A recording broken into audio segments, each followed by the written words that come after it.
Pourquoi c'est dangereux les miettes de pain dans l'espace? Ah ouais, c'est super dangereux. Ça va se mettre dans les conduites d'aération, dans les équipements électriques, dans les yeux des gens. T'imagines, astronaute aveugle à cause de miettes de pain, c'est quand même pas classe. Aouh!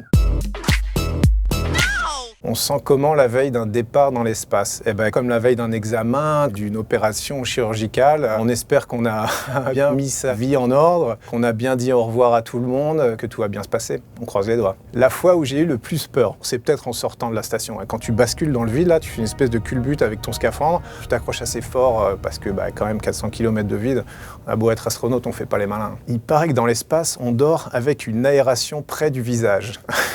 Ouais, mais dit comme ça, en fait, on dirait un soin de beauté. En fait, si on respire, on va faire une bulle de CO2 parce que les gaz se mélangent pas, donc on s'étouffe dedans. Donc on dort sous un gros ventilateur qui fait plein de bruit, mais au moins on se réveille. Si tu veux choisir un basket avec Michael Jordan ou un duo saxo avec Maceo Parker, je pense que je prends un basket avec Michael Jordan. Si j'avais pu faire Michael Jordan plutôt qu'astronaute, faut pas le dire à l'agence spatiale, mais je pense que j'aurais fait Michael Jordan.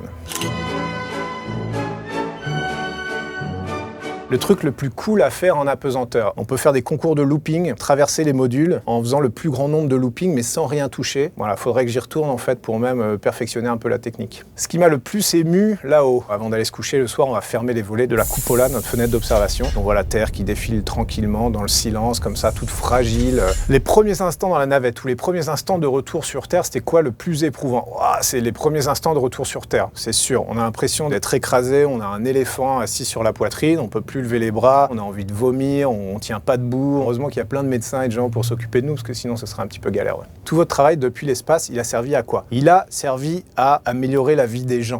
Un petit peu, par des petits progrès en médecine, dans les sciences des matériaux, dans la biologie, des choses comme ça. Et puis l'exploration, ça sert à inspirer les gens, on augmente la connaissance, c'est un peu philosophique, mais c'est à ça que ça sert. J'ai quitté la Terre une semaine après l'investiture de Trump, t'es pas revenu un peu tôt.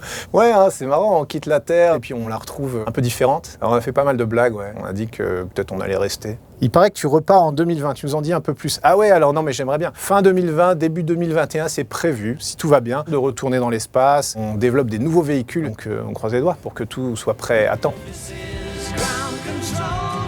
Allez.